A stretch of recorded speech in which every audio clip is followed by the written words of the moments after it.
personas, todos los sectores.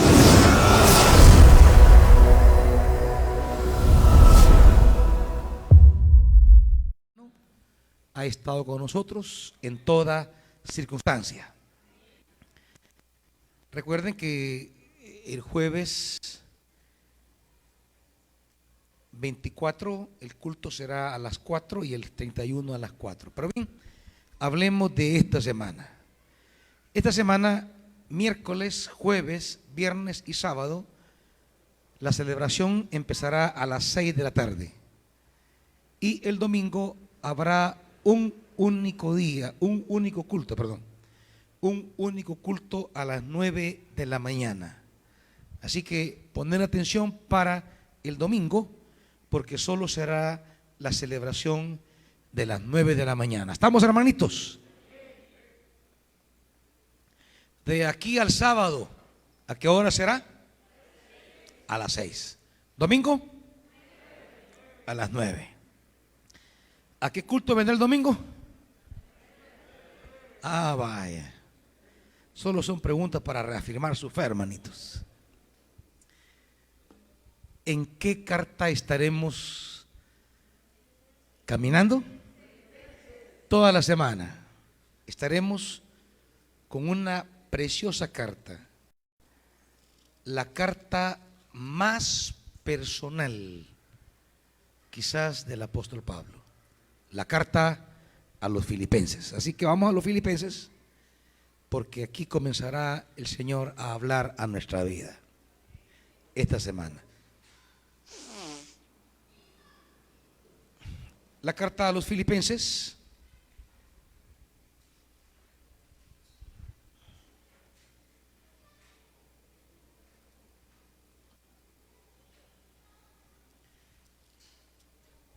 vamos a iniciar con el capítulo 2, versículo 19 en adelante. Filipenses capítulo 2, versículo 19 en adelante. ¿Están conmigo ahí?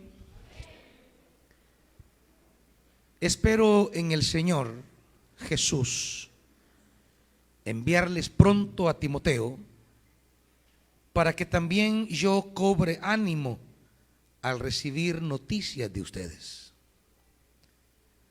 No tengo a nadie más que, como él, se preocupe de veras por el bienestar de ustedes, pues todos los demás buscan sus propios intereses y no los de Jesucristo. Pero ustedes conocen bien la entereza de carácter de Timoteo, que ha servido conmigo en la obra del Evangelio como un hijo junto a su padre.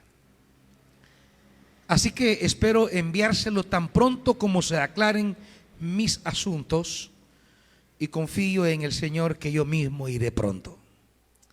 Ahora bien, creo que es necesario enviarles de vuelta a Epafrodito, mi hermano, colaborador y compañero de lucha, a quien ustedes han enviado para atenderme en mis necesidades. Él los extraña mucho a todos y está afligido porque ustedes se enteraron de que estaba enfermo. En efecto, estuvo enfermo y al borde de la muerte, pero Dios se compadeció de él, y no solo de él, sino también de mí, para no añadir tristeza a mi tristeza.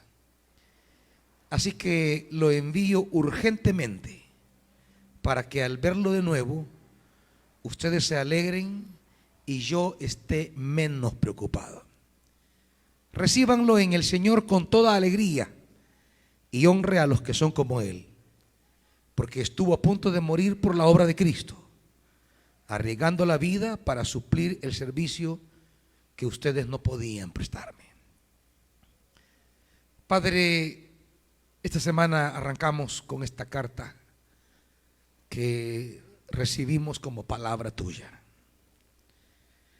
Espíritu Santo, tú que inspiraste esta escritura, ahora inspira en nosotros ese entendimiento, ese aliento de vida, esa comprensión, y abre nuestro corazón, como un día abriste el corazón de esa primera mujer que oyó en Filipo el mensaje. Abre el corazón nuestro como abriste el corazón de Lidia, para que el evangelio avance, para que progrese tu palabra,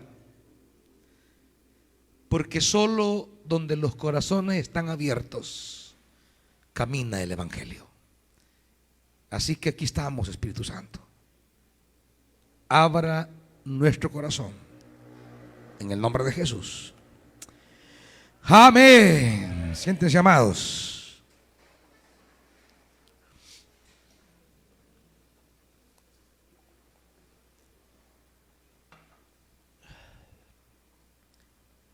La ciudad de Filipos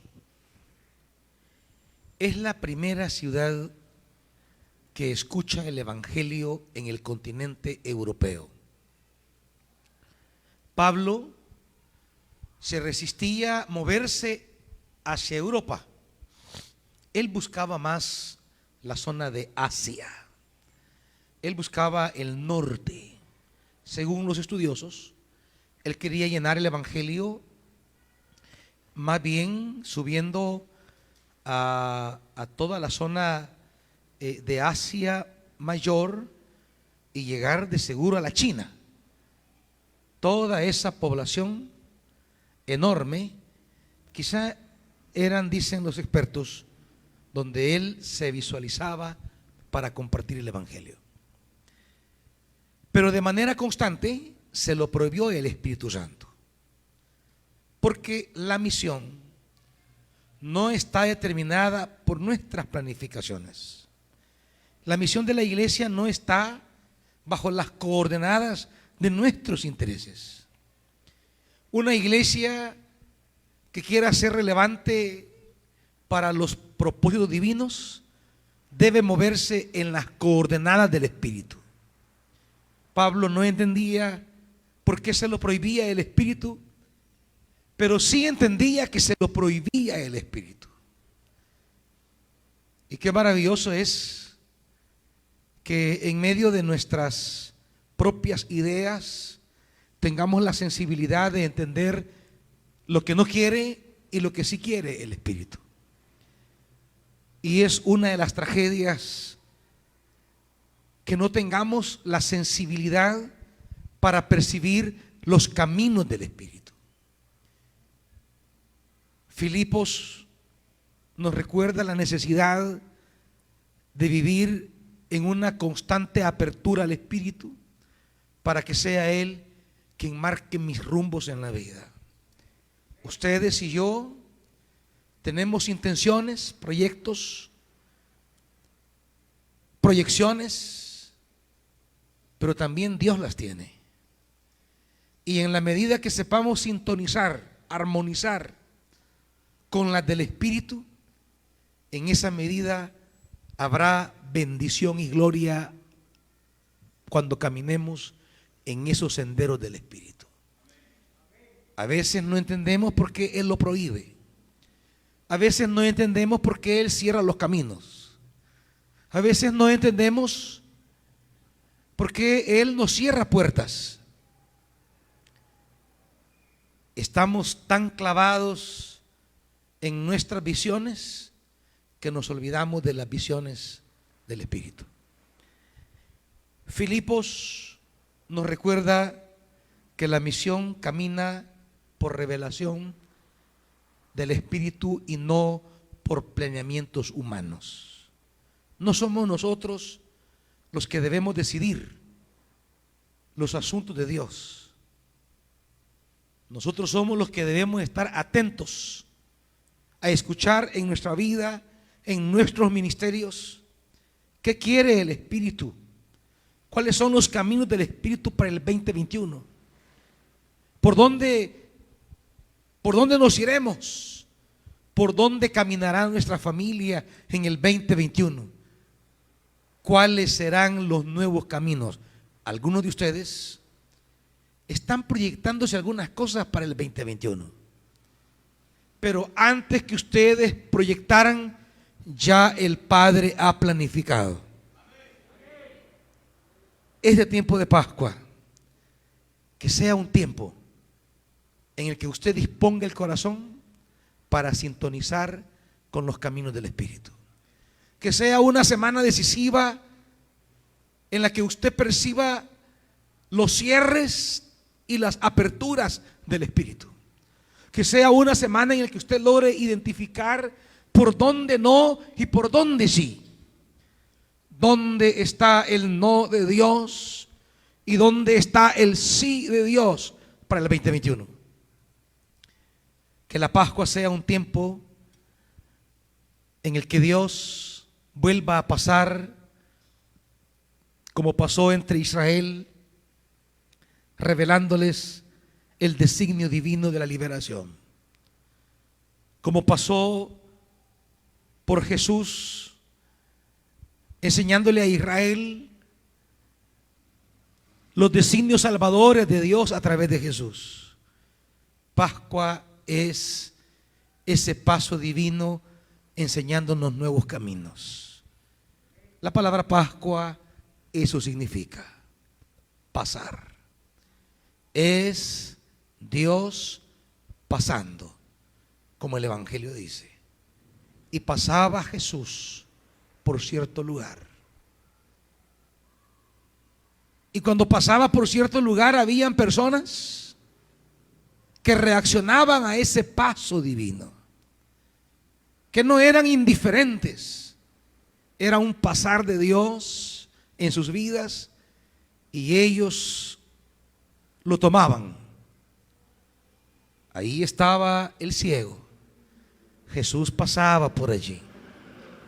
Y él escuchó que Jesús pasaba por allí. Y él comenzó a gritar. Y la gente le decía, cállate. Pero él gritaba aún más. Hasta que logró que Jesús se fijara en él. Y cuando él logró que Jesús se fijara en él, su vida cambió radicalmente. Este tiempo de Pascua, Dios quiere pasar en esta carta a los filipenses entre nosotros, desgranando palabras y promesas, desgranando verdades, luces y nuevos designios. Es el Señor caminando entre nosotros, desgranando como una mazorca los granos para llenar nuestra vida. Quiera que tengamos la sensibilidad de Pablo y la apertura de Lidia para que esa palabra se atesore y tenga un impacto tremendo en nuestras familias y en la causa del Evangelio. En esa búsqueda de nuevos designios, Pablo recibe una revelación. Un varón macedonio. Tenemos que entender los caminos de Dios, porque él recibe en visión a un varón macedonio y con quien se encontró fue con una mujer macedonia. Dios le mostraba un camino a Pablo y él quizá esperaba ver un varón, porque esa fue la visión, un varón macedonio. Pero resulta que llega a la primera ciudad, la ciudad de Filipos, y no se encuentra con ningún varón, no se encuentra con ningún hombre. Al contrario, se encuentra con un grupo de mujeres. La iglesia de Filipos es una iglesia fundada en un principio sobre mujeres. Mujeres que escucharon la palabra, mujeres que se reunían a orar. La oración en la experiencia espiritual de la iglesia de Filipos es tan significativa porque así comenzó la iglesia. Mujeres buscando un lugar de oración, y mientras ellas oraban, Dios preparaba la llegada de quien cambiaría el rumbo de sus vidas. Usted está orando y no sabe lo que Dios le está enviando. Quizás mientras usted está orando no ve nada, pero mientras usted está orando, Dios le está revelando a otros la llegada donde usted está. No desista, siga orando. No se imagina de dónde vendrá, no se imagina quién vendrá, ni se imagina a lo que vendrá. Pero sus oraciones tienen respuesta porque Dios es un Dios que oye. Así nace la iglesia de Filipos. Unas mujeres en un lugar de oración. No dejen de orar, iglesia. No dejen de clamar, pueblo de Dios. En esas dudas, en esas turbulencias, en esas incertidumbres, en esas faltas de claridad sobre el futuro de nuestras vidas, es la oración. Una y otra vez. Cuando menos piensen, aparecerá la respuesta de Dios y todo cambiará.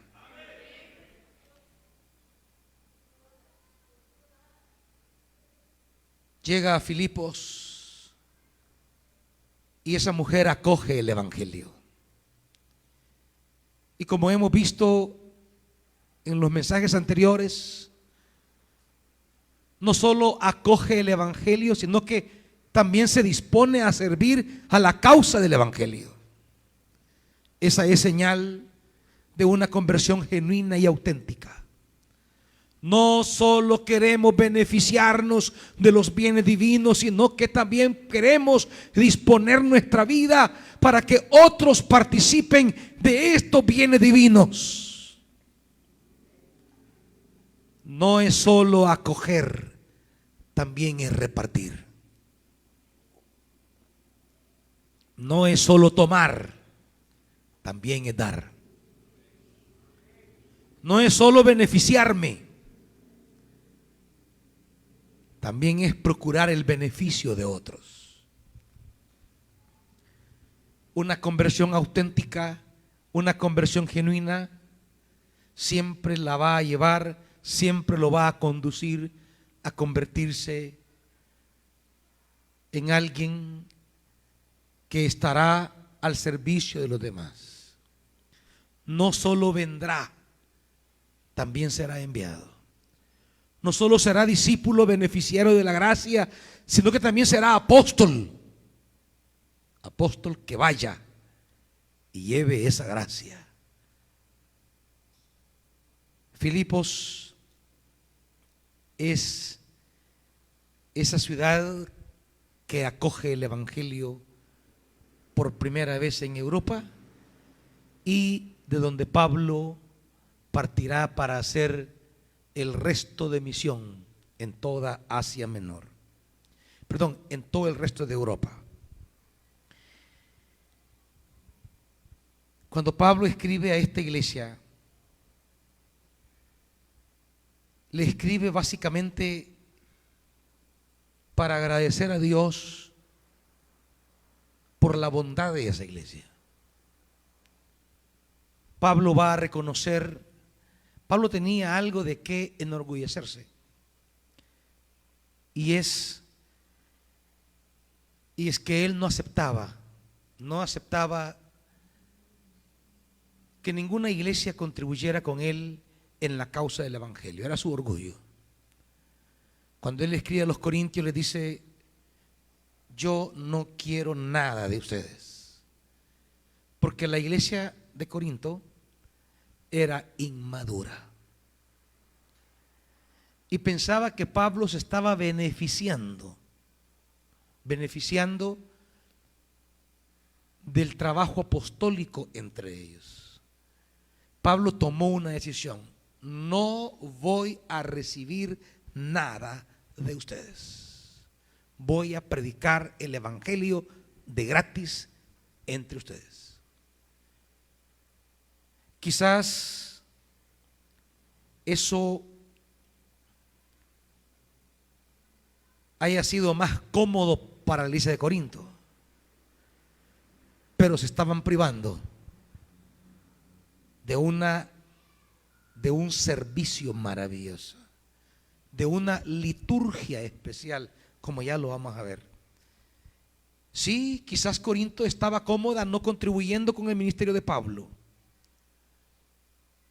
pero se estaba privando de contribuir a la causa del evangelio. Por eso cuando les escribe a los corintios,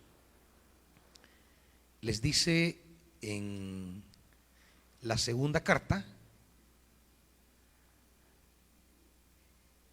capítulo 11,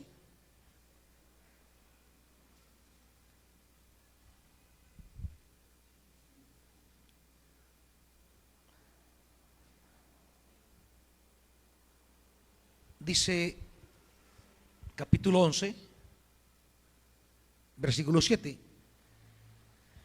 ¿es que acaso cometí un pecado al humillarme yo para enaltecerlos a ustedes, predicándoles el evangelio de Dios gratuitamente? Fíjese bien, cometí un pecado al humillarme. Pablo les está diciendo que para predicarles el evangelio a ellos, él tuvo que humillarse,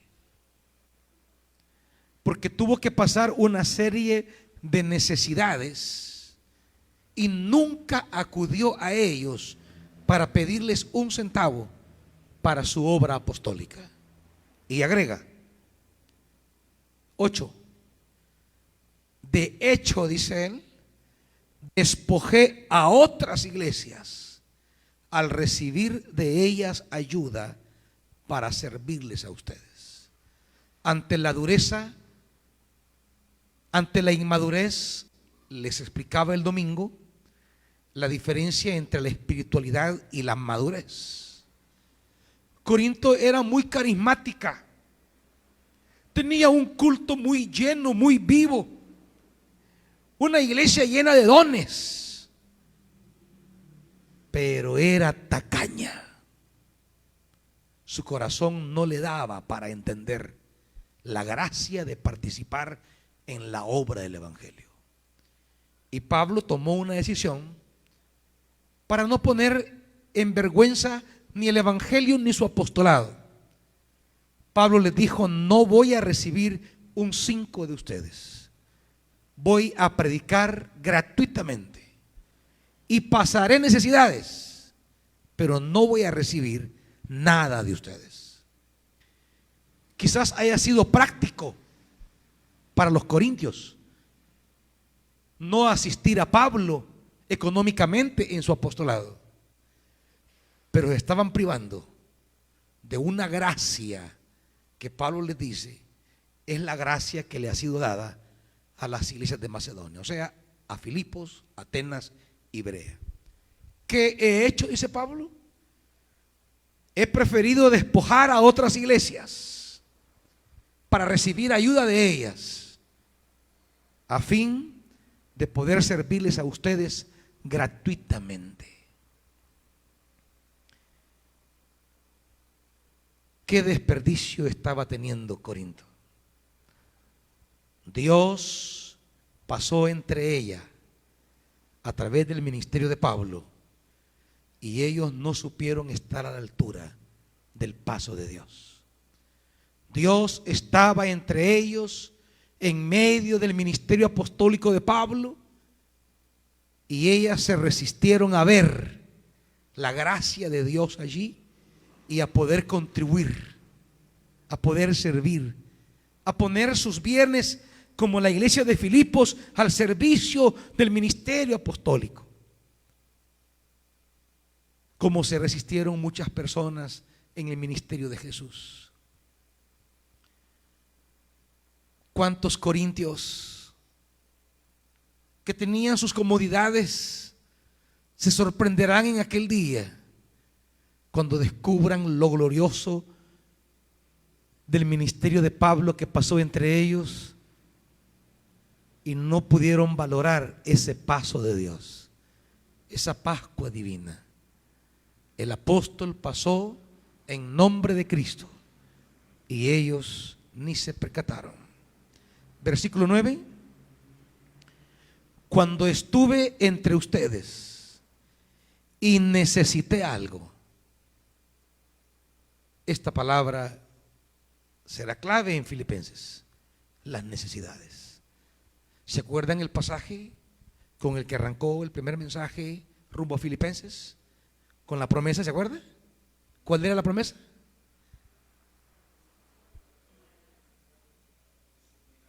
Mi Dios pues suplirá todas vuestras necesidades conforme a sus gloriosas riquezas en Cristo Jesús. Necesidades. No porque sea el apóstol Pablo significa que sea un hombre sin necesidades. El ministerio, la obra del evangelio, tiene riquezas para dar y tiene necesidades.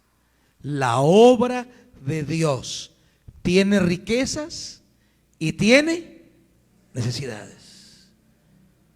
El ministerio itinerante de Jesús. Jesús tenía riquezas y tenía. Eso es algo que la gente no entiende. Pensaba que porque era el Hijo de Dios, solo tenía riquezas para dar. Y sí anduvo haciendo toda clase de bienes, dice el Evangelio. Pero tenía necesidades. Y las mujeres, dice Lucas 8, contribuían con sus bienes a las necesidades de Jesús. Jesús repartía bienes, pero también tenía necesidad de bienes. Los beneficiados de sus bienes espirituales eran los que proveían para sus necesidades ministeriales. Pablo está aquí y dice: estuve entre ustedes y tuve necesidades. Pero ¿saben qué? No fui una carga para ninguno de ustedes. ¿Por qué? Ya que lo que yo necesitaba me lo suplían ¿quién? Los hermanos de Macedonia. ¿Y quiénes son Macedonia? Filipenses. Por eso la promesa: los hermanos de Filipos me suplen mis necesidades y mi Dios suplirá las necesidades de la iglesia. Deje de estarse apropiando de Filipenses 4:9 de gratis. Deje de estar tomando esa palabra en el aire. No es promesa, simplemente es consecuencia, es resultado, es efecto, es correspondencia. Los de Macedonia, o sea, filipenses, suplían las necesidades de Pablo en su ejercicio ministerio y Dios suplirá sus necesidades. ¿Cuántos quieren que Dios supla sus necesidades? ¿Y qué necesidades suplen ustedes de la obra de Dios? Aquí hay una correspondencia. Es siembra y es cosecha. Macedonia suplía, Macedonia será suplido.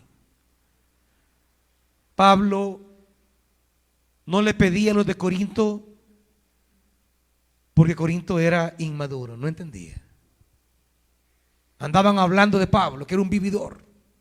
Por eso él dedica, cuando escribe en la primera carta, él dedica todo un capítulo para que los corintios entiendan su trabajo apostólico y que él tiene derecho a eso. ¿Por qué? Porque los corintios andaban hablando de Pablo. Este se aprovecha del apostolado, este vive de eso, este es un vividor. Y Pablo le dedica el capítulo 9, versículo 1. ¿Están conmigo? No soy libre, no soy apóstol, no he visto a Jesús nuestro Señor. ¿No son ustedes el fruto de mi trabajo en el Señor? Son preguntas. ¿Y qué tipo de respuesta tienen, hermanitos? Si pregunta Pablo, ¿no soy libre? ¿Cuál es la respuesta? ¿Ah? Sí. ¿No soy apóstol? Sí. ¿No he visto a Jesús nuestro Señor? Sí. ¿No son ustedes el fruto de mi trabajo en el Señor? Claro. Estas son las preguntas con las que Pablo inicia, porque Pablo dirá más adelante: si ustedes son el fruto de mi trabajo, tengo derecho a comer de ese fruto. Y ya lo va a aclarar él. Versículo 2. Aunque otros no me reconozcan como apóstol, para ustedes sí lo soy, porque ustedes mismos son el sello de mi apostolado en el Señor. ¿Están leyendo, hermanitos? 3. Esta es mi defensa contra los que me. Eso pasaba en Corinto. Una iglesia que se dedicó a criticar a Pablo. Y cuando usted entra en la cultura de vivir criticando, usted deja de contribuir a eso que usted critica. El arma ideal del enemigo es llenar su corazón de crítica para que usted se distancie de eso. La primera palabra de la serpiente a Eva y al hombre, ¿cuál fue? ¿Qué hace la serpiente con Eva? ¿Qué le comienza a meter? Comienza a meter una crítica.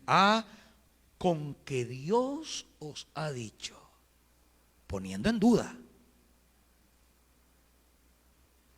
que lo que Dios ha dicho no es cierto.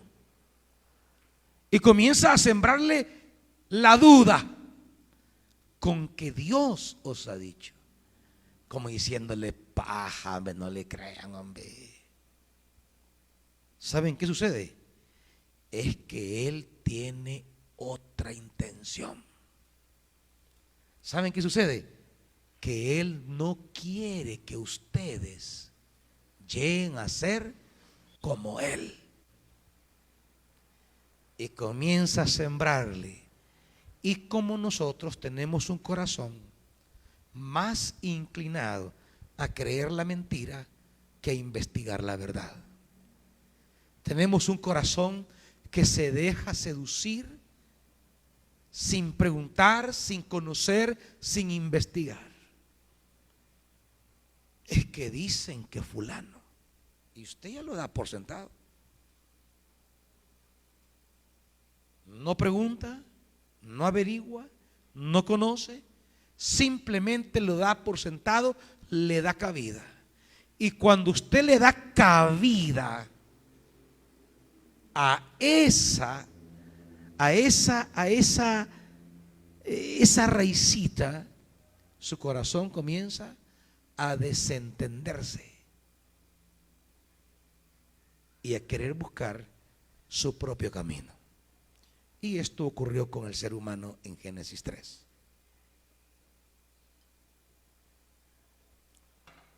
Con que Dios os ha dicho.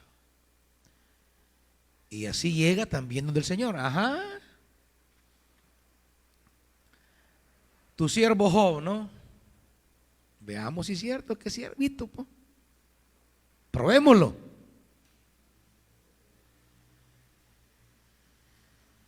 tenga cuidado, hermanito. La manera en que el enemigo le apartará de lo que Dios está haciendo en su vida es sembrándole la duda, la sospecha, diciéndole cosas que no son así. En todo lo que usted escuche hay una persona que se llama Espíritu Santo. Vaya y aclárelo con él. Él le confirmará o le dispersará semejante idea que puede causar destrucción. Es la misma estrategia con Moisés en el desierto. Los que se encargan de andar murmurando, predisponiendo al pueblo y hacerlo retroceder. ¿Me está siguiendo? Esta es mi defensa contra los que me critican, dice Pablo. ¿Acaso no tenemos derecho a comer y a beber? ¿No tenemos derecho a viajar acompañados por una mujer, como hacen los demás apóstoles y Cefas y los hermanos del Señor? ¿O es que solo Bernabé y yo estamos obligados a ganarnos la vida con otros trabajos? ¿Qué soldado presta servicio militar pagándose sus propios gastos? Ninguno. ¿Qué agricultor planta un viñedo y no come de sus uvas? Ninguno. ¿Qué pastor cuida un rebaño y no toma de la leche que ordeña? Ninguno, todos lo hacen. No piensen que digo esto solamente desde un punto de vista humano. ¿No lo dice también la ley? Porque en la ley de Moisés está escrito: no le ponga bozal al buey mientras esté trillando. ¿Acaso se preocupa Dios por los bueyes o lo dice más bien por nosotros? Por supuesto que lo dice por nosotros, porque cuando el labrador ara y el segador trilla, debe hacerlo con la esperanza de participar de la cosecha. Si hemos sembrado semilla espiritual entre ustedes, ¿será mucho pedir que cosechemos de ustedes lo material? Si otros tienen derecho a este sustento de parte de ustedes, ¿no lo tendremos aún más nosotros? Sin embargo, no ejercimos este derecho, sino que lo soportamos todo con tal de no crear obstáculo al Evangelio de Cristo. ¿No saben que los que sirven en el templo reciben su alimento del templo? ¿Y que los que atienden el altar participan de los que se ofrece en el altar? Así también el Señor ha ordenado que quienes predican el Evangelio vivan de predicar el Evangelio. Entonces Pablo está defendiendo su apostolado, porque los corintios les han sembrado murmuración en su corazón y ellos han cerrado el corazón a las necesidades de Pablo. Y Pablo les dice: está bien, no recibiré nada de ustedes.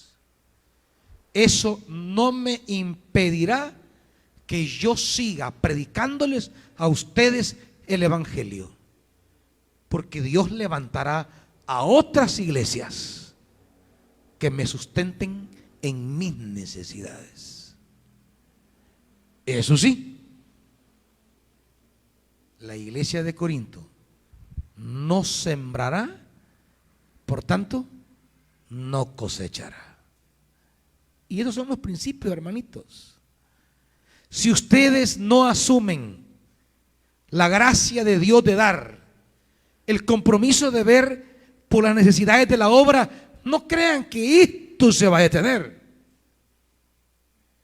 porque Dios levantará otras personas en otros lugares y hacia allá se irá esa provisión.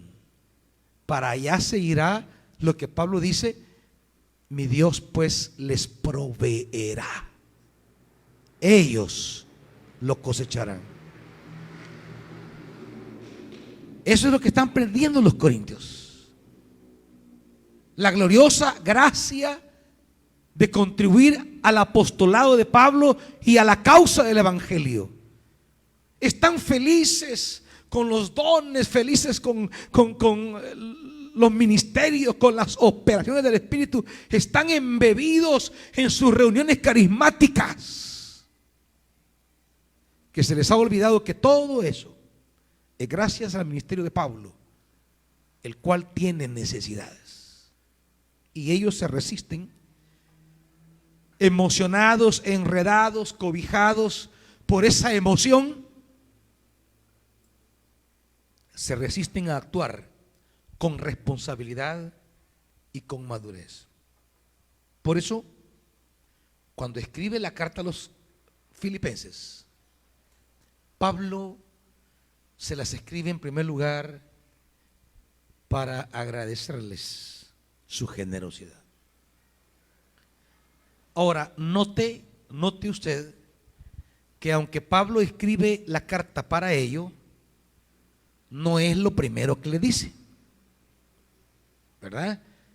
Sino que básicamente se lo dice hasta el final del capítulo 4, versículo 10 en adelante, porque ese es un instrumento retórico de la cultura oral. Acuérdese que las cartas no fueron escritas para ser leídas.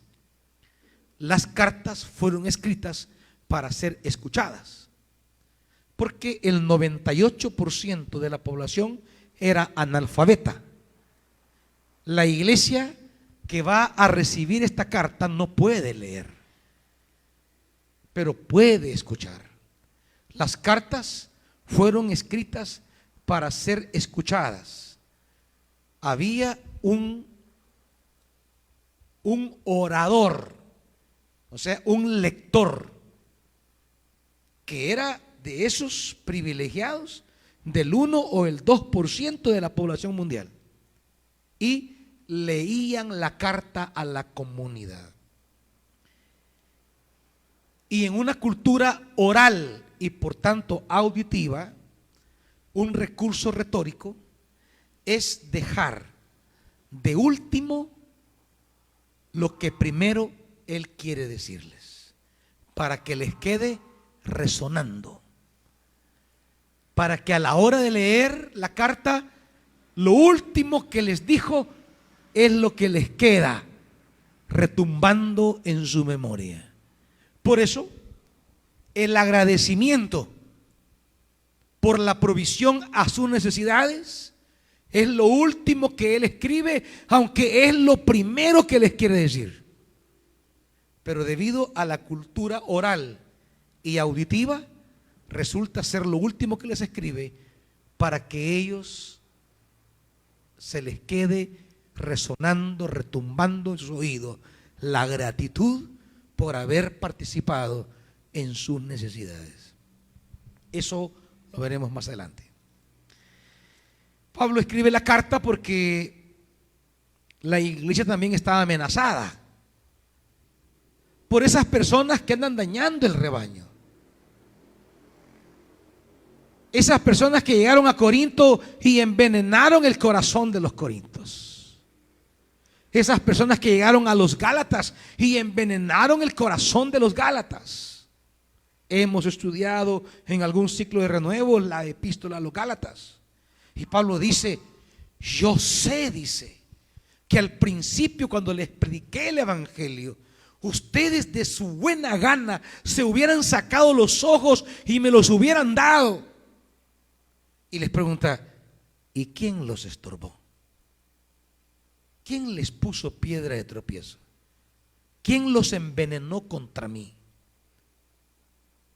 Resulta que hoy me tienen por enemigo, porque siempre hay personas que andan sembrando el veneno en el apostolado, y hay personas que están por llegar a Filipos a envenenar a su amada iglesia, la iglesia con la que su corazón está íntimamente pegado. Es la única iglesia a la que Pablo les dice: yo a ustedes les tengo un lugar especial en mi corazón. No solamente la ama por la obra de Cristo en ella, no, la ama de una manera muy especial, la estima de una manera muy especial. Por eso en el capítulo 3 él es radical y duro para hablar de esas personas que estorban el rebaño. Versículo 2 del capítulo 3, ¿cómo les dice? Cuídense de esos perros. Qué duro es Pablo aquí, qué fuerte. Cuídense de esos perros, cuídense de esos que hacen el mal, cuídense de esos que mutilan el cuerpo. Pablo es radical y más adelante les dedica unos versículos. Dice, siempre en el capítulo 3, versículo 18: como les he dicho a menudo y ahora lo repito hasta con lágrimas. Pablo tiene una angustia: que sus amados Filipos sean envenenados por sus enemigos. Y ahora lo repito con lágrimas: muchos se comportan como enemigos de la cruz de Cristo. Su destino es la destrucción. Adoran al Dios de sus propios deseos. Se enorgullecen de lo que debería ser su vergüenza y solo piensan en lo terrenal. Pablo tiene la desesperación y la angustia, y les escribe también a los Filipos para prevenirles, salvaguardarles, que sus corazones no sean contaminados por estos que andan destruyendo la obra del evangelio, predisponiéndolos contra Pablo, y es radical en contra de ellos. Son unos perros.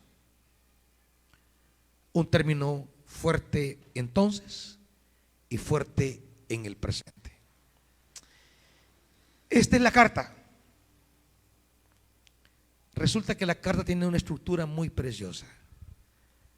Se la voy a sintetizar en el método que les he enseñado siempre de los círculos concéntricos. La carta tiene un ordenamiento quiástico, se llama también, círculos concéntricos, o se le llama también, se me ha ido, pero de nuevo se los explico. Es cuando un escrito se relaciona al principio y al final, y usted sigue leyendo y se relaciona con lo que sigue y con lo previo al final, y así se va relacionando hasta colocar en el centro como lo medular. Quiero brevemente explicárselas para que usted se familiarice con Filipenses. Capítulo 1, versículo 1 y 2 es el principio de ese círculo más exterior. ¿Y qué tenemos ahí? Pues el saludos, ¿verdad? A los santos que están en Filipos, que Dios nuestro Padre y el Señor les conceda gracia y paz. Y eso se relaciona con los últimos dos versículos de la carta, 4, 21 al 23, los tres versículos, perdón, que también son saludos, ¿verdad? Saludos a los santos, a los hermanos, y otra vez la gracia. Entonces ahí tenemos que el principio y el fin mantienen una unión temática. ¿Estamos? Comienza saludando y termina saludando. Les desea la gracia al principio y les desea la gracia al final. ¿Estamos ahí? Luego viene capítulo 1 del 3 al 10, donde Pablo da gracias a Dios porque los filipenses han participado en la obra del evangelio. Y en dos ocasiones él hará referencia, versículo 5, porque han participado en el evangelio desde el primer día hasta ahora. Y lo vuelve a decir en el 7, en el 7 al final: ustedes participan conmigo de la gracia que Dios me ha dado. Pablo toca un tema aquí y la palabra clave es participar.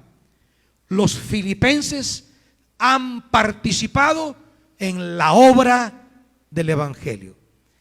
Y en el capítulo 4, del versículo 10 al versículo 20, Pablo ahora agradece muchísimo porque otra vez ellos han participado. Versículo 15. Y ustedes mismos, filipenses, saben que el principio de la obra del evangelio, cuando salí de Macedonia, ninguna iglesia participó conmigo en mis ingresos y gastos, excepto ustedes. Allá es la participación en la obra del evangelio, y a este lado es la participación en las necesidades del evangelista.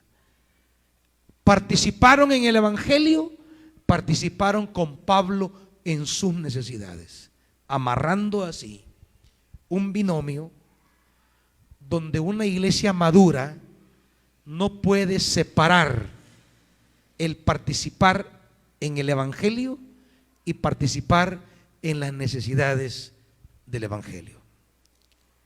Tercer círculo, del 12 al 30 del capítulo 1, Pablo le hace un llamado a la iglesia a combatir siguiendo el modelo de servicio que Pablo tiene. Por eso les dice en síntesis,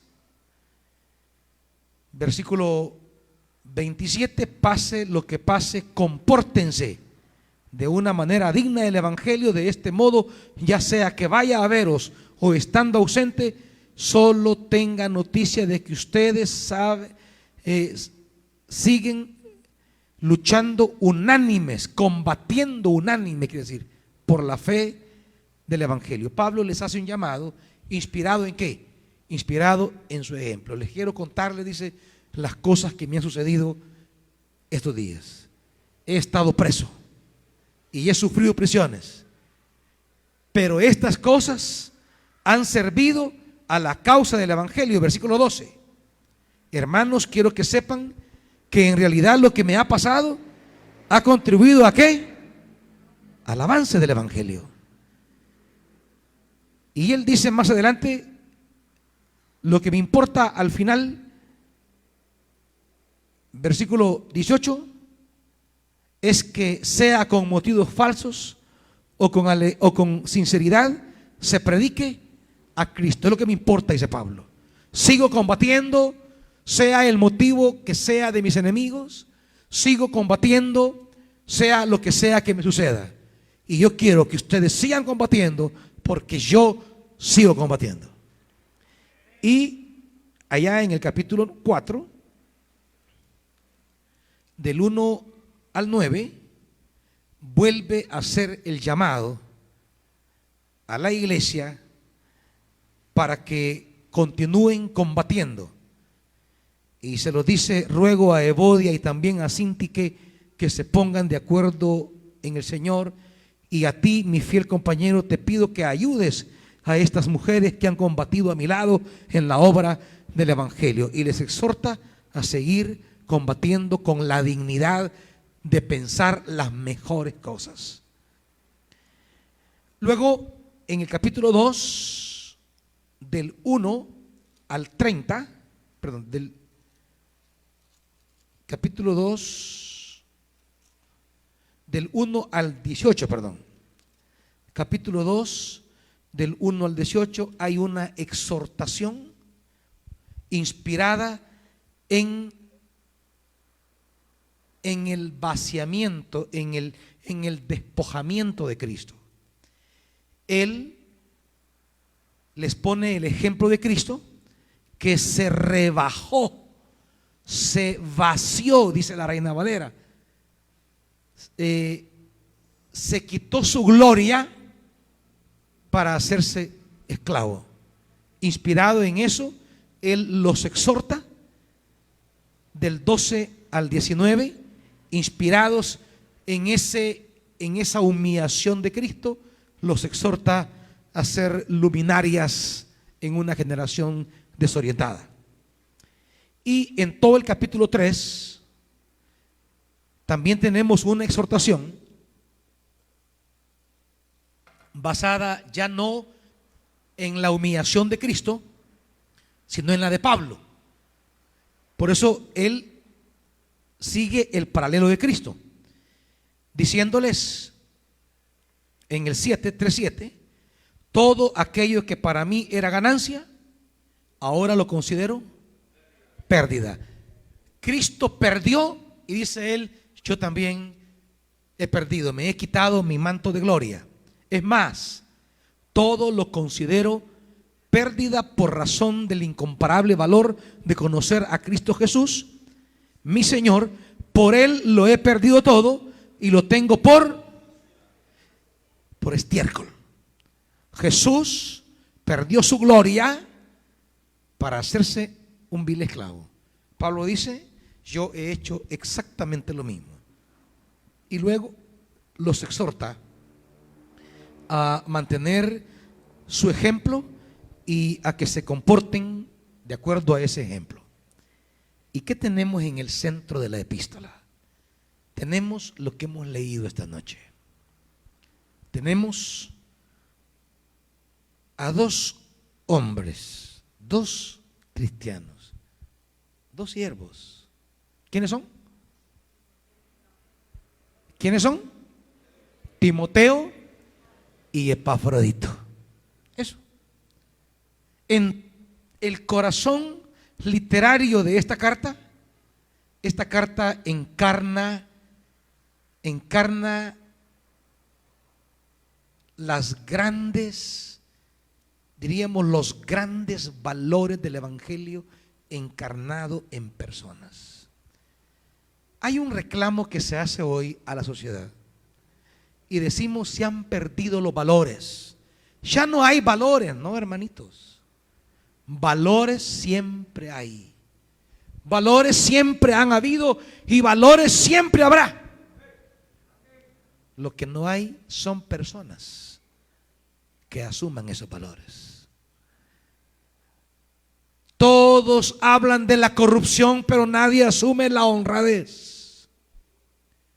Critican a los políticos, pero se roban las Biblias de las iglesias.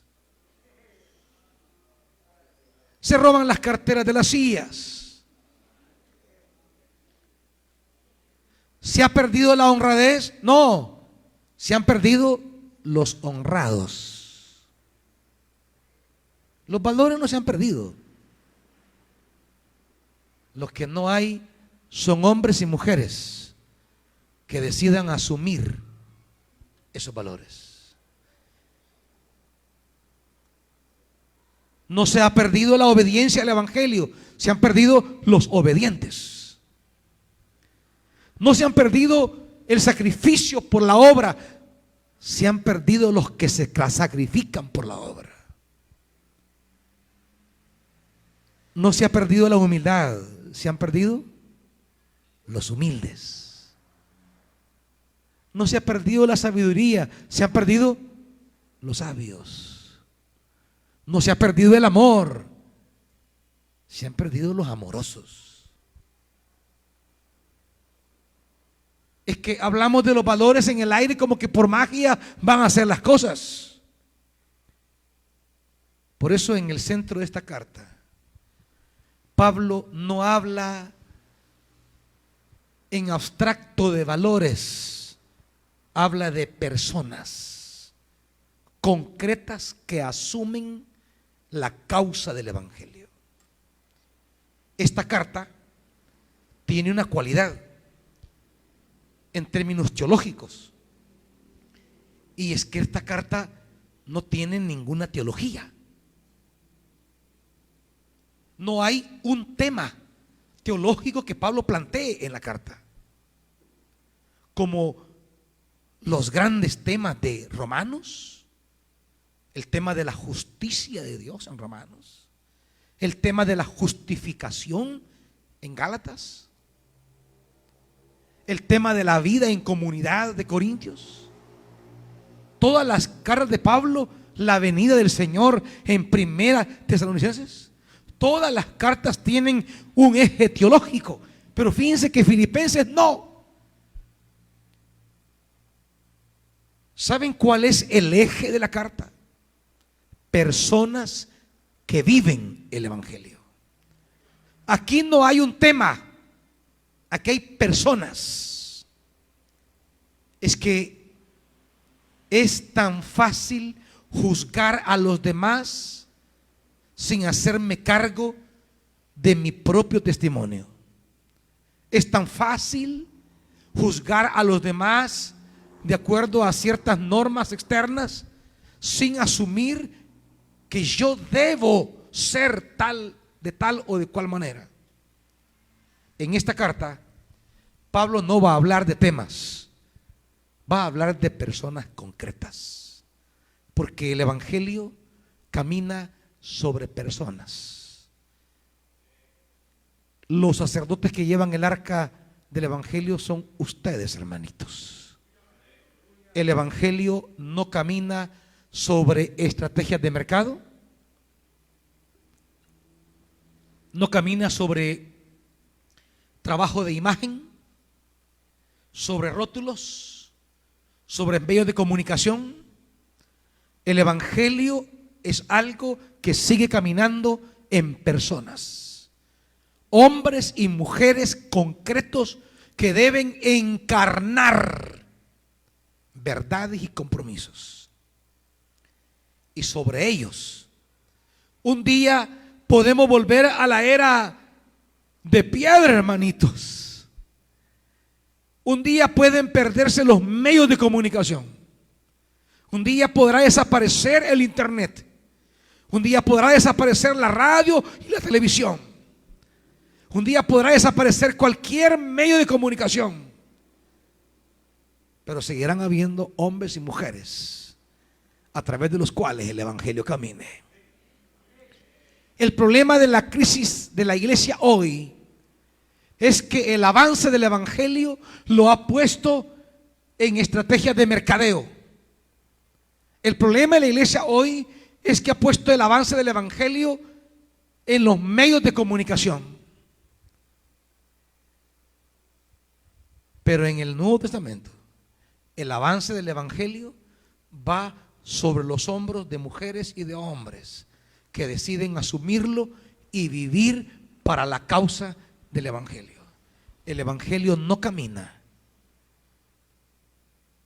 sobre algo, camina sobre alguien, usted, hermanito. Y aquí tenemos dos hombres concretos, 12 versículos. 6 versículos para hablarnos de Timoteo y 6 versículos para hablarnos de Epafrodito. Tremendos ministros. Veamos los primeros 6 de manera breve. Versículo 19. Hay dos cualidades que el apóstol Pablo destaca en Timoteo.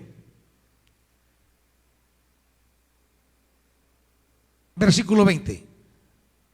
No tengo a nadie más que, como él, se preocupe de veras por el bienestar de ustedes. Pues todos los demás buscan sus propios intereses y no los de Jesucristo. Esto es lo primero. Pablo tiene en Timoteo su hombre de confianza. No tengo a nadie que se parezca tanto a mí, dice Pablo, como él. no tengo el tiempo porque esto avanza, pero no es primera vez que Pablo echa mano de Timoteo para encomendarle una tarea que a él en términos personales le traiga paz, tranquilidad. Cuando Pablo está cargado por los hermanos de Tesalónica y está angustiado, él no encuentra a nadie más que a Timoteo y le dice: Timoteo, por favor, anda a Tesalónica. Necesito saber qué está pasando. Quiero que los vayas a ministrar, que los vayas a consolar, que les lleves palabra. Porque Pablo no encuentra a nadie que tenga la misma autoridad, el mismo corazón pastoral, la misma preocupación, que sea usado por Dios como en él para llevar edificación a la comunidad. Y Pablo envió a Tesalónica a Timoteo. Usted lo puede leer después en el capítulo 3. Cuando la iglesia de Corinto estaba atravesando estas crisis con Pablo, gente que había sembrado, Pablo le dice: mira, yo voy a llegar a poner orden, pero estoy muy molesto ahorita. Quiero que vayas vos y que les vayas a hablar las cosas como deben ser. Cuando Pablo quería que las iglesias entendieran algo, enviaba a Timoteo. Era su hombre de confianza. Usted lo podrá leer después en la primera carta a los Corintios, capítulo 4. Timoteo es ese hombre en quien Pablo puede descansar confiándole tareas delicadas e importantes. Él necesita que envíen algo, manda a Timoteo. Que comprendan algo, que ponga orden, manda a Timoteo. Por eso cuando comienza la carta a los filipenses, ¿quiénes aparecen en el primer versículo? Pablo y Timoteo. Timoteo es ese muchacho que supo sujetarse desde el comienzo. Desde el comienzo. Usted se recordará que Hechos 16 dice que era hijo de una madre judía y de un padre griego, y no había sido circuncidado. Por tanto, Pablo dice que lo exhortó y casi que lo obligó, no en el sentido que Timoteo no quería, sino que le dio el mandato que se circuncidara para no poner tropiezo. Y Timoteo, con total sujeción, aceptó circuncidarse, aunque teológicamente para Pablo no era necesario, pero a causa de los hermanos judíos él lo hizo. Timoteo es el hombre que sabe sujetarse a la autoridad de Pablo y sabe sujetarse como hijo a Pablo. Y es su segunda característica. 22. Ustedes conocen bien la entereza de carácter de Timoteo, que ha servido conmigo en la obra del evangelio. ¿Cómo? Como un hijo junto a su padre. Esto es lo correcto. El hijo pelea junto a su padre. Esto era en las guerras.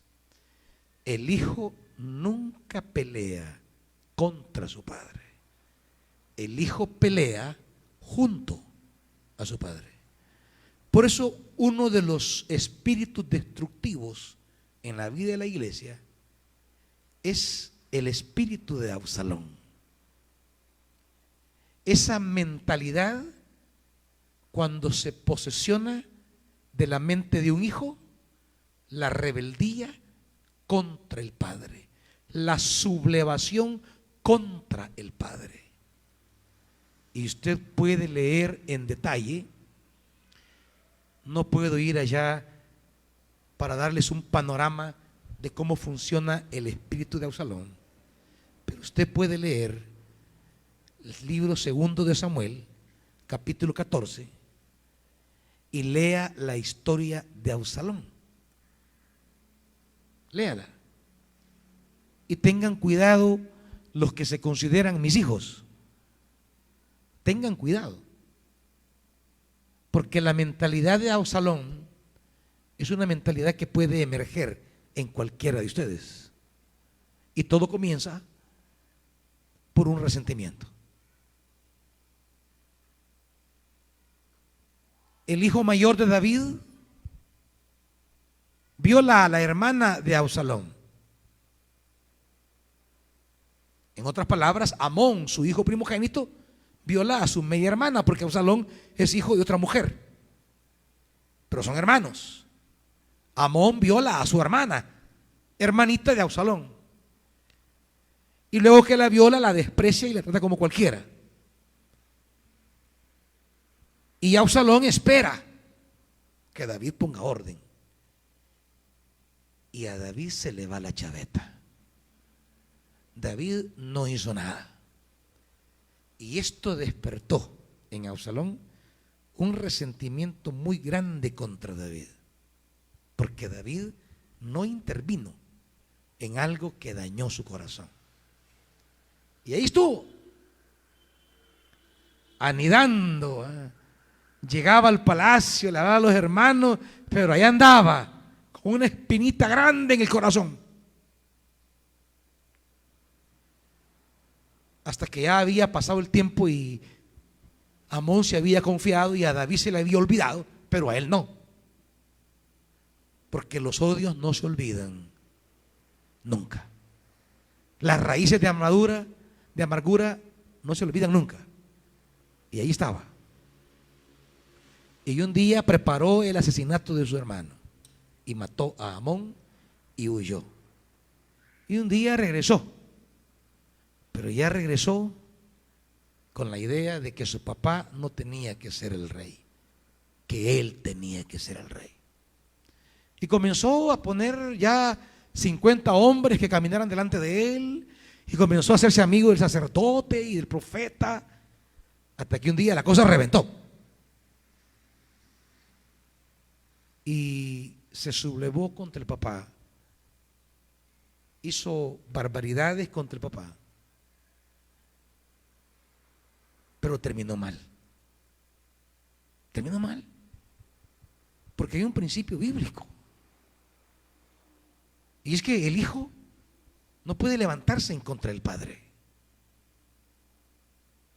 Al contrario, debe servir en el evangelio junto a su padre.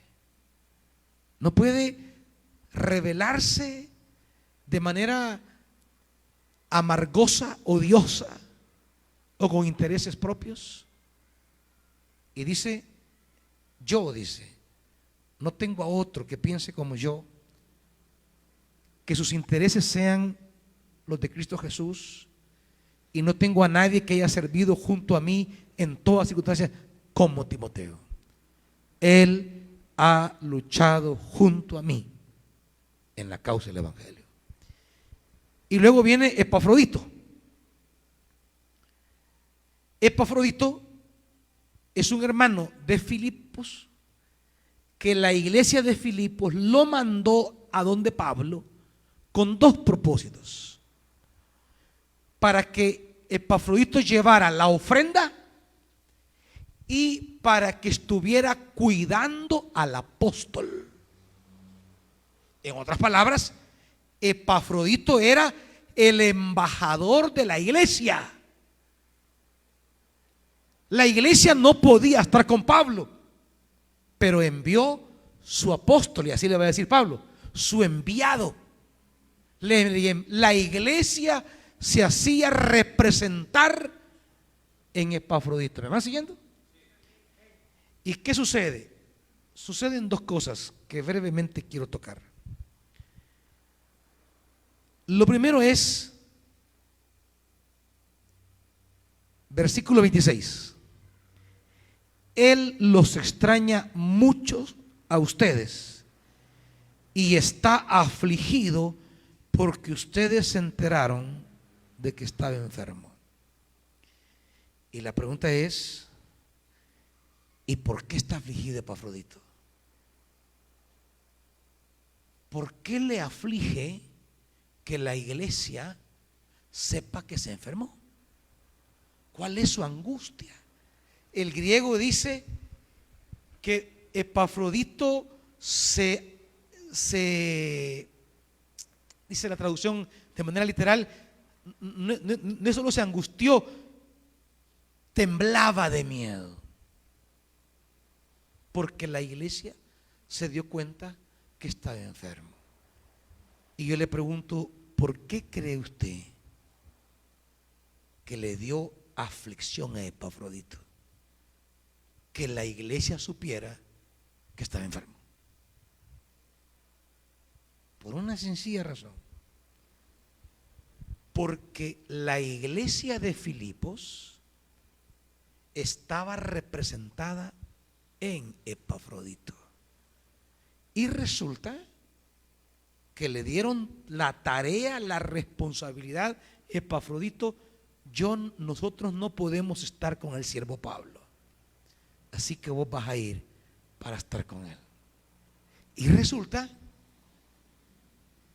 que en lugar de asistir a Pablo porque se enfermó, resulta que Pablo le va a asistir. El miedo es que la iglesia lo desconozca como su representante. Que al regresar a Filipos, la iglesia lo regañe y le diga: pues chica, por gusto, ¿por qué te mandamos a vos? Pablo no necesita una carga de un enfermo. Pablo necesita a alguien que lo apoye en sus necesidades. Y vos, en lugar de ir a hablar bien de nosotros, a hacer bien el papel nuestro, ha sido una vergüenza. Epafrodito tenía miedo de ser avergonzado a su regreso por no haber estado a la altura de las necesidades de Pablo, y le da miedo. Por eso dice: y está afligido. ¿Y por qué está afligido? Porque no pudo hacer lo que le encomendó la iglesia a la altura. Este hombre era un hombre comprometido con lo que le entregaron. No era como muchos hermanitos, ¿va? Ahí dejan la cosa medio hacer. Ay, me vale lo que piensen, eso es lo que puedo hacer, punto. No, él se aflige: esto no está bien, esto no debió ser así, me siento avergonzado, no estoy a la altura de la tarea que me encomendaron, fui enviado. Y así dice él, el apóstol Pablo dice en la segunda parte del 25: a quien ustedes han enviado para atenderme en mis necesidades. Era el que estaba allí como Eliseo junto a Elías, a Josué, junto a Moisés, andaba con él velando por las necesidades de Pablo. Pero resulta que se enferma y por gusto, y le entró pálida el no haber cumplido con excelencia la tarea encomendada. ¿Cuántas veces nosotros somos servidores y el servicio no lo hacemos con aflicción, no lo hacemos con excelencia, no lo hacemos con esa disposición de brindarlo lo más excelente? No, nos acostumbramos a una mediocridad, a lo que salga. Por eso el evangelio ya no tiene la misma fuerza, porque ya no hay personas como Timoteo y como Epafrodito. Y la Reina Valera es muy bonita en el versículo 25, cuando atribuye 5 títulos a Epafrodito. Si usted ve la Reina Valera, dice: Epafrodito es ¿qué? Primero, mi hermano. Segundo, colaborador. Tercero, compañero de lucha, de milicia. Cuarto, vuestro mensajero, vuestro apóstol, ¿y qué más?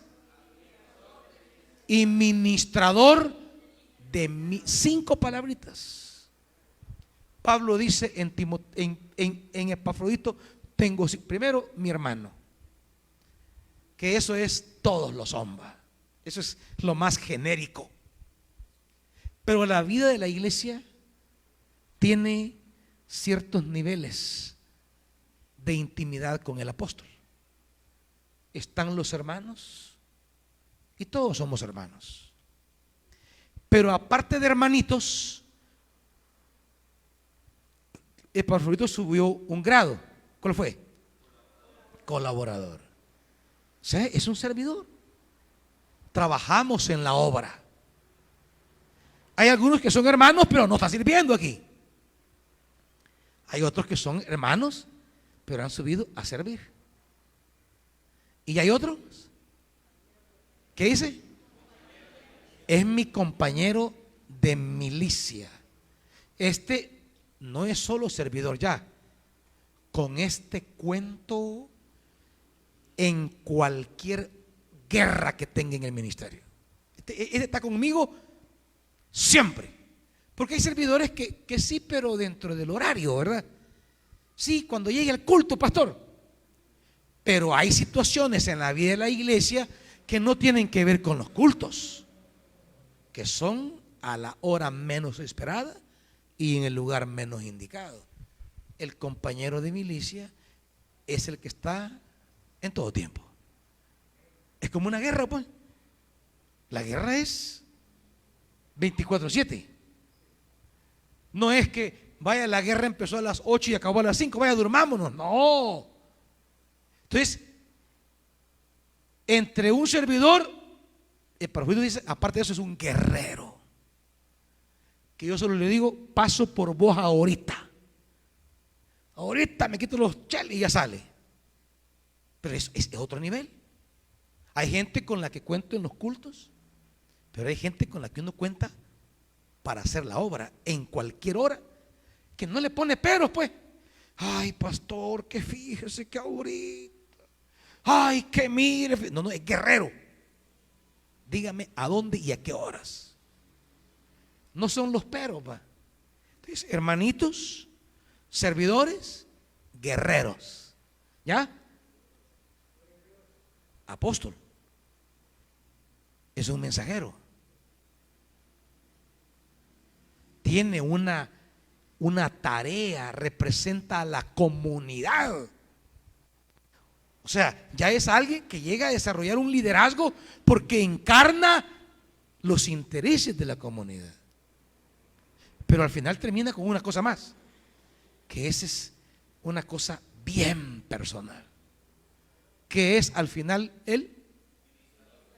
alguien que ya no tiene que ver con la fe, simplemente con la obra, con la lucha, con la iglesia, no, algo que tiene que ver conmigo.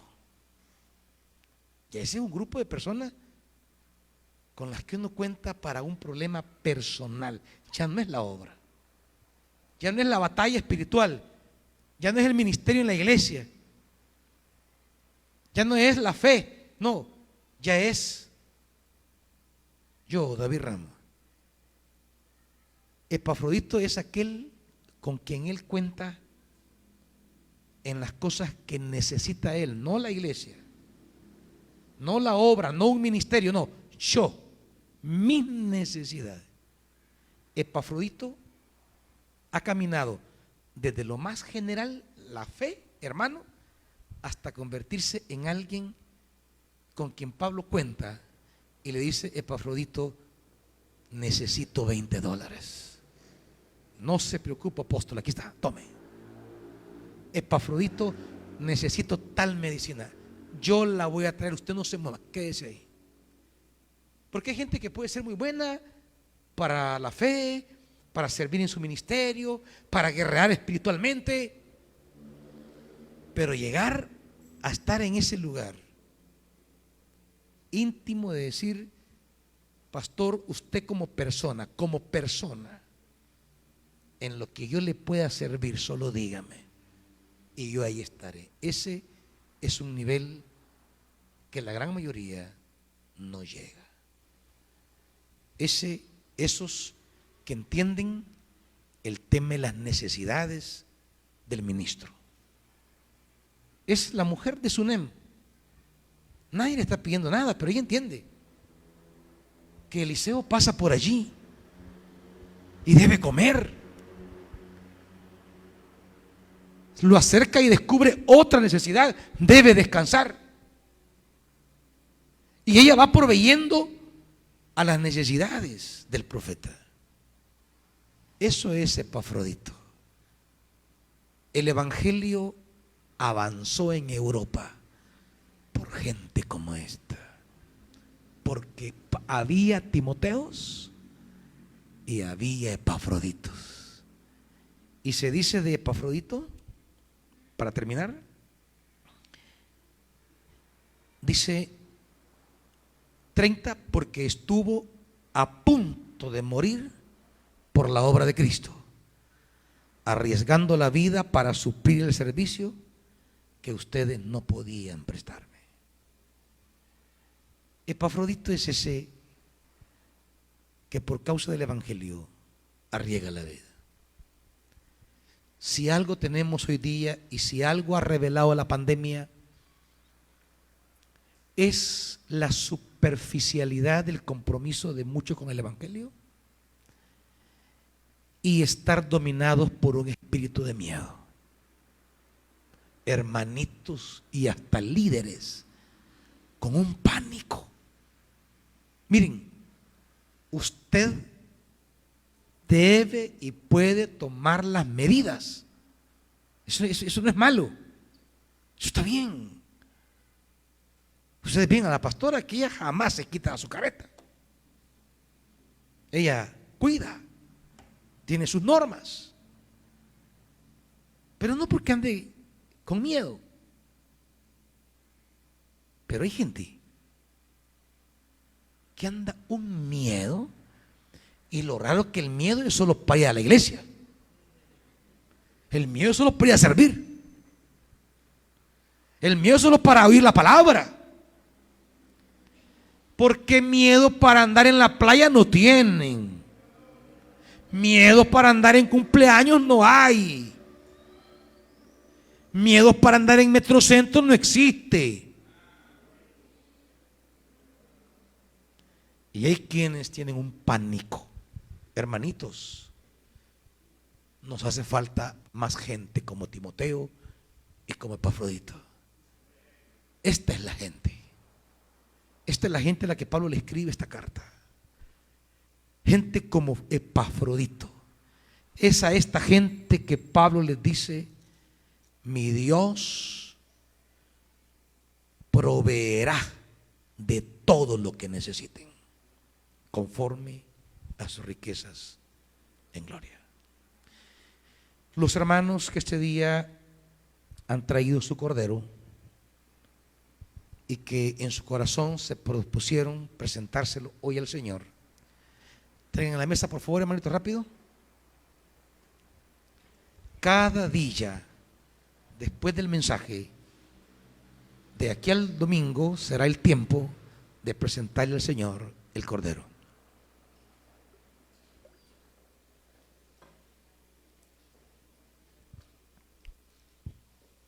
Durante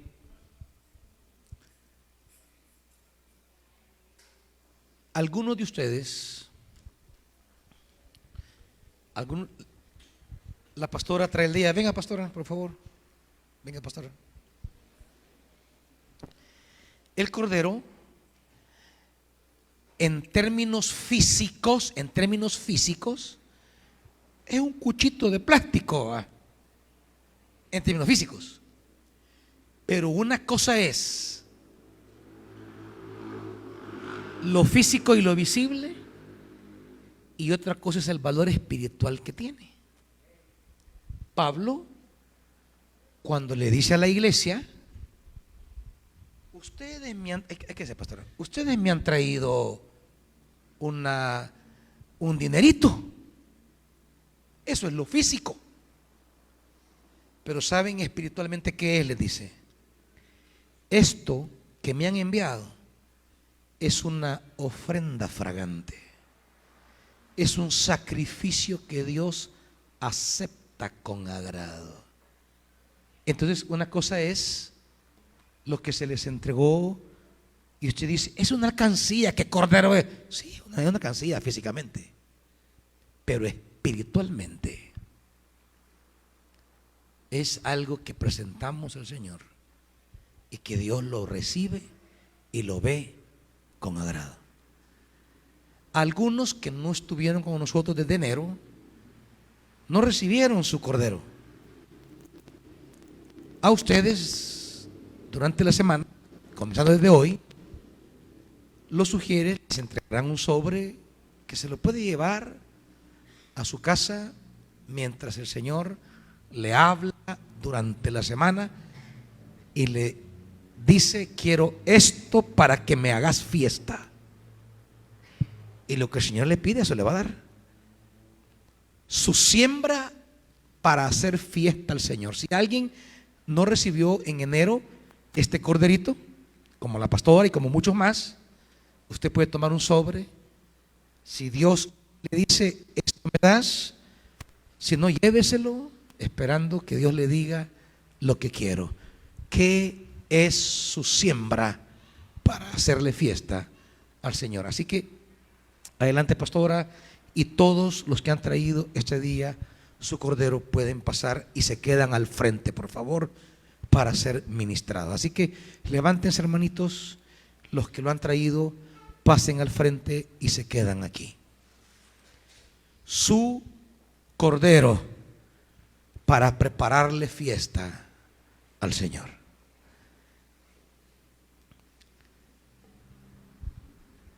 Y durante la semana Dios irá desafiando a muchos sobre los compromisos en el 2021 de la obra del Señor. Porque vienen desafíos. Les hablaré estos días de los retos que vamos a asumir en el 2021. Uno de esos retos es cambiar de lugar donde hacemos los renuevos. El reto más inmediato es buscar un lugar mucho más apto, idóneo. El lugar en el que estamos se ha deteriorado tanto y la gente no quiere hacer inversiones para mejorarlo. Buscaremos siempre en la montaña un lugar. Va a implicar más gastos, pero será un reto que vamos a tomar. Y en un segundo momento, el mayor reto que vamos a asumir durante el 2021 es buscar nuestro propio terreno para hacer renuevos, lanzamientos, retiros. Y yo creo que lo podemos hacer, hermanitos. Sí, Señor.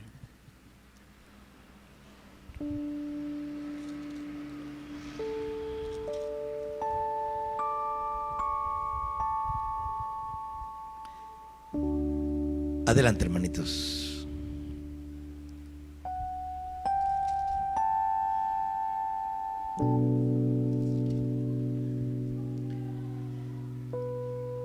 Ya he recibido lo que necesito y aún más, dice Pablo.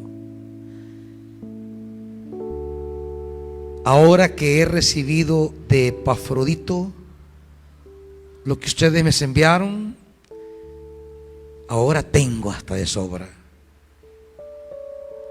Esto que ustedes me han enviado es ofrenda fragante. ¿Qué significa eso? Significa que Dios está respirando. Este cordero emite como se presentaba el holocausto y había un olor que subía. Como cuando Noé presentó su holocausto, Dice, y Dios respiró y dijo, me agrada. Voy a hacer un trato, dijo. Voy a poner un arco iris. Nunca más voy a volver a hacer lo que he hecho. Cuando Dios respira lo que le agrada, Él toma la iniciativa para hacer tratos. Subió a los ojos, a las narices de Dios el olor. Pablo dice, esto es olor fragante. ¿Y qué significa? Significa que el Señor esta noche te dirá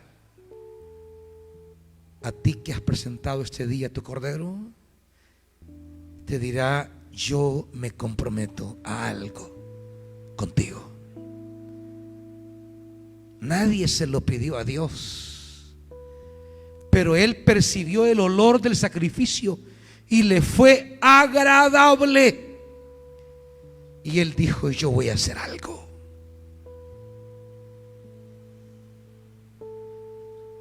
Padre, estos corderos que tu pueblo ha presentado, dice Filipenses, es ofrenda de olor grato, aroma grato. Ahora, Señor, esperanza nuestra, haz lo que hiciste con Noé. Haz lo que Pablo dice que tú harás. Levántate, Señor, y pon un arco iris de provisión en la vida de mis hermanos y mis hermanas. Mi Dios proveerá. Dios ha recibido el aroma grato y ahora va a responder. Olor grato, ahora Dios va a responder. Porque Dios no se queda con nada. Dios responde. Le respondió a Noé. Le respondió a Abraham cuando le presentó sacrificio. Le respondió a David cuando estaba en aquella crisis y Dios le dijo, respóndeme en sacrificio. Y David fue y presentó holocausto cordero ante Dios. Y Dios lo respiró y cesó toda mortandad. Esta noche, Padre, en el nombre de Jesús, que cese la angustia que ha venido cargando. Esa pesada carga que estos meses han venido sobre tus siervas, tus siervos. No estamos comprando nada, Señor. Estamos siendo agradecidos. Pero tu palabra dice que tú respondes, tú reaccionas. Tú no te quedas impávido, tú no te quedas quieto, tú no te congelas. Tú ves que tus hijos se acercan y te presentan aroma grato y tú inmediatamente te levantas. Porque la gratitud de tu pueblo te mueve. Porque tú eres agradecido. Por eso nos pide gratitud, porque tú eres agradecido. Porque te honran y tú los honras. Porque te siembran y tú envías cosecha. Presentan aroma grato y tú dices, ahora yo proveeré. Presentan sacrificios y dice, yo pondré un arco iris.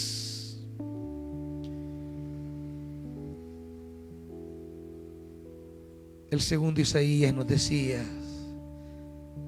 consuelen a mi pueblo. Ya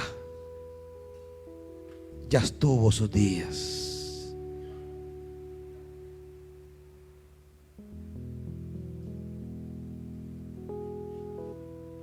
Ya pagaste suficiente. Ya lloraste suficiente. Ya te angustiaste suficiente. Ahora consuelen a mi pueblo. Trae consolación, Señor.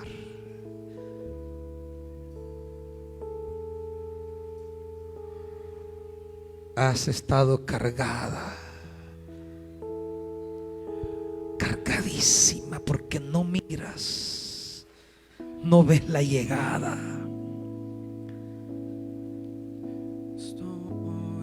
Alégrate y vístete de fiesta, porque el Señor ha visto este aroma y lo ha respirado con agrado y ha sido acepto. Es aroma grato, aroma grato. Y tienes tu idea, dice el Señor, lo que es que Él esté agradecido. ¿Tienes idea que Dios diga esto me es grato? Y Dios te dice esta noche, tu cordero me es grato. Y ahora yo me levantaré y te voy a demostrar lo que es ser un Dios agradecido, un Dios complacido, un Dios satisfecho, un Dios por este aroma grato. Lo que has considerado imposible, que no has visto ni que se asome, viene para ti este año, Señor. Tú ya llevas 6 años cargada, dice el Señor. Este 7º es tu sabático. Este 21 es el sabático.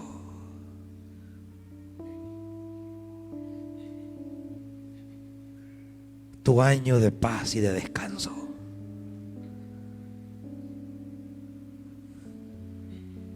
Coronarás, así como yo he respirado este aroma grato, dice el Señor. Tú vas a respirar el cumplimiento de lo que te he prometido, dice el Señor, hermano, hermana. Y tú lo sabes. Tú me dijiste que este año sea el último de angustia. Y así será, dice el Señor. El Señor sabe tu sacrificio, tu paciencia, tu espera.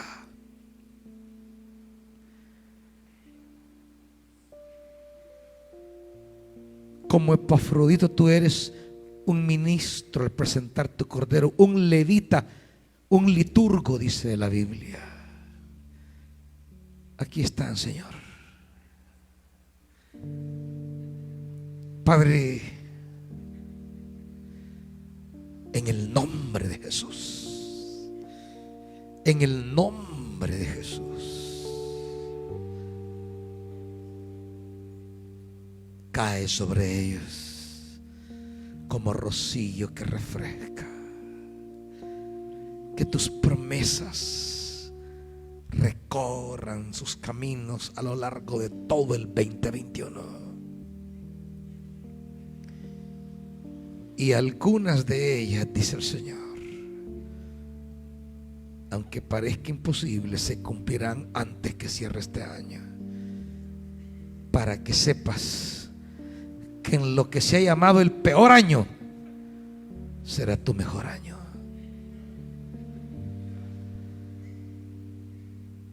Porque yo no trabajo con la lógica humana ni pronósticos humanos, dice el Señor.